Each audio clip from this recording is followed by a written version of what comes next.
नमस्कार मित्रांनो, मी अमर स्पर्धा मित्र चॅनलमध्ये आपलं सर्वांचं स्वागत करतो. मित्रांनो, आज व्हिडिओच्या माध्यमातून आपण पाहणार आहोत अत्यंत महत्त्वाची अशी बातमी. मित्रांनो, महाराष्ट्र राज्यातील जे विद्यार्थी एमपीएससी अंतर्गत होणारी महाराष्ट्र अभियांत्रिकी सेवा या परीक्षेची तयारी करतात, या विद्यार्थ्यांसाठी खास असं प्रशिक्षण असणार आहे. ज्या विद्यार्थ्यांची इंजिनिअरिंग झालेली आहे ते विद्यार्थी या परीक्षेची तयारी करतात. मग या परीक्षेसाठी जे मोफत प्रशिक्षण महाराष्ट्र शासन राबवत आहे, त्या प्रशिक्षणासाठी कोणते विद्यार्थी लाभ घेऊ शकतात, याचं स्वरूप काय असणार आहे, परीक्षा पद्धती कशी असणार आहे, फॉर्म कसा भरायचा, सगळी काही माहिती या व्हिडिओच्या माध्यमातून आपण पाहणार आहोत. चला तर मित्रांनो, वेळ न दवडता आपल्या व्हिडिओला सुरुवात करूया. बघा, आता बार्टी प्रवर्गामध्ये कोण येतात? ज्या विद्यार्थी अनुसूचित जाती प्रवर्गामध्ये येतात, म्हणजे एससी मध्ये येतात, तर त्यांच्यासाठी प्रशिक्षण आहे. जे विद्यार्थी टीआरटी आहे म्हणजे अनुसूचित जमाती प्रवर्ग एसटी अंतर्गत येतात, त्यांच्यासाठी आहे. जे विद्यार्थी सारथी अंतर्गत म्हणजे मराठा कुणबी किंवा कुणबी मराठा या प्रवर्गांतर्गत येतात, त्यांच्यासाठी सारथी योजनेमार्फत आहे. महाज्योती योजना म्हणजेच काय, तर जे विद्यार्थी इतर मागासवर्गीय अदर बॅकवर्ड क्लास ओबीसी, भटक्या जाती विमुक्त जाती म्हणजे फीजे एनटी तसेच विशेष मागास प्रवर्ग एसबीसी स्पेशल बॅकवर्ड क्लास अंतर्गत येतात, त्यांच्यासाठी आहे. जे विद्यार्थी आरटी अंतर्गत म्हणजे अनुसूचित जातीमध्ये मातंग समाजामधील जे विद्यार्थी आहेत, या विद्यार्थ्यांसाठी हे प्रशिक्षण असणार आहे. ओके, मग मित्रांनो, हे प्रशिक्षण तुम्हाला कळालं किंवा बार्टी, टीआरटीआय, सारथी, आरटी या संस्थेमार्फत होणार आहे आणि हे प्रशिक्षण तुमच्या जिल्ह्यामध्ये होणार आहे. ओके, आणि मित्रांनो, अधिक माहिती जर तुम्हाला पाहिजे असेल तर bharti.maharashtra.gov.in या वेबसाईटवर तुम्हाला अधिक माहिती सुद्धा मिळणार आहे. आपल्या व्हिडिओमध्ये तर मिळणारच आहे, पण आणखी डिटेल पाहिजे असेल तर या वेबसाईटवरती जाऊ शकता. आणि मित्रांनो, या योजनेमार्फत तुम्हाला लाभ घ्यायचा असेल, ज्यावेळेला तुम्ही फॉर्म भराल, फॉर्म तुमचा सबमिट होईल, ॲक्सेप्ट होईल, त्यानंतर एक पूर्व परीक्षा होईल, त्याला म्हणायचं कॉमन एंट्रन्स टेस्ट सीएटी होईल, आणि मग त्यामध्ये पडलेल्या तुमच्या गुणांद्वारे तुमची त्या प्रशिक्षणाला जी संस्था आहे त्या संस्थेसाठी निवड होईल. प्रशिक्षण तुमचं चालू राहील, 6 महिन्यासाठी प्रशिक्षण असेल, तुम्हाला विद्यावेतन सुद्धा मिळणार आहे.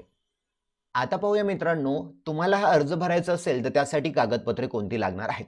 आता बघा, हा अर्ज तुम्हाला ऑनलाईन पद्धतीने वेबसाईटवरती जाऊन करायचा आहे. अर्ज अत्यंत सोप्या पद्धतीचा आहे.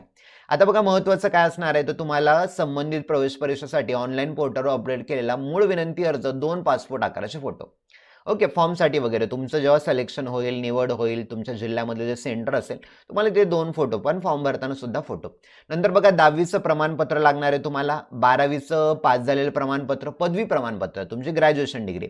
आता मित्रांनो, एमपीएससी आहे, ग्रॅज्युएशनवर परीक्षा असते, त्यामुळे अर्थातच तुम्हाला ग्रॅज्युएशनचं सर्टिफिकेट किंवा पास झालेलं सर्टिफिकेट लागणार आहे.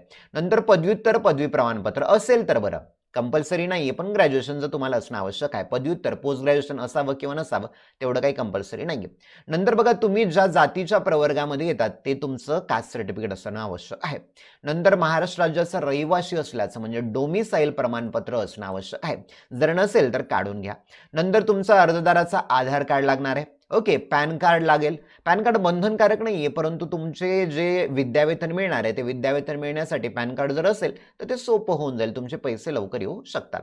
नंतर काय, तर बँक पासबुक कोणत्याही तुमच्या राष्ट्रीयकृत बँकेचं, नॅशनलाइज बँक घ्या, एसबीआय असेल, bank of Maharashtra, bank of Baroda, इतर ज्या राज्य सरकारच्या किंवा केंद्र सरकारच्या बँक आहेत त्या बँकेचं तुमचं पासबुक असणं आवश्यक आहे. ओके, नंतर बघा, अर्जदार अनाथ असेल तर ते तुमच्याकडे डॉक्युमेंट असणं आवश्यक आहे, कारण त्यानुसार जर राखीव जागा असेल तर त्यानुसार तुला ॲडमिशन मिळू शकतं.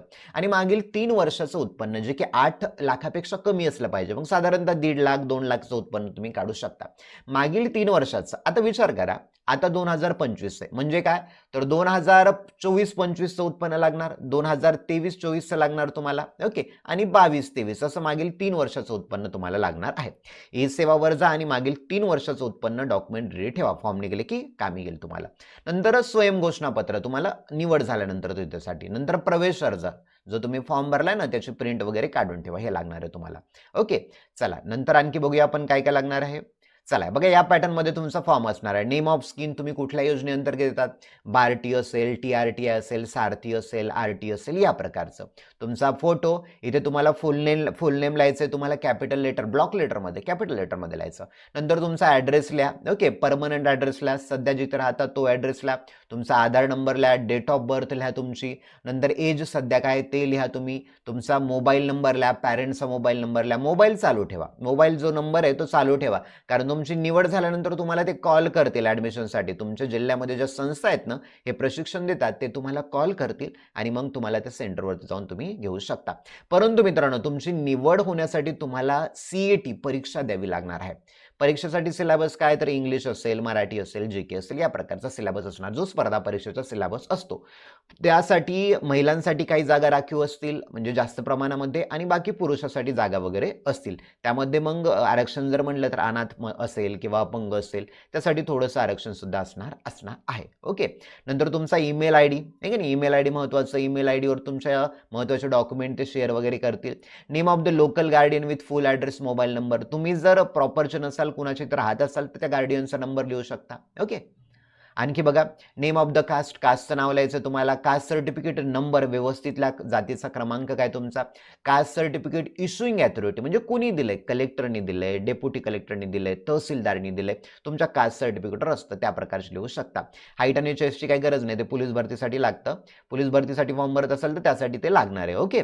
नंतर बघा, तुम्हाला तुमचे educational qualification, SSC, name of college, कॉलेजचं नाव काय तुमच्या, बोर्ड कुठला, तुम्ही महाराष्ट्र म्हणजे औरंगाबाद असेल तर औरंगाबाद बोर्ड घ्या, अमरावती बोर्ड घ्या, नाशिक बोर्ड घ्या, या प्रकारचं. इयर ऑफ पासिंग घ्या. सब्जेक्ट ऑफ स्टडी, म्हणजे तुमचं बघा, 10वीला तर नॉर्मली मराठी मीडियम घ्या, इंग्लिश मीडियम लिहा.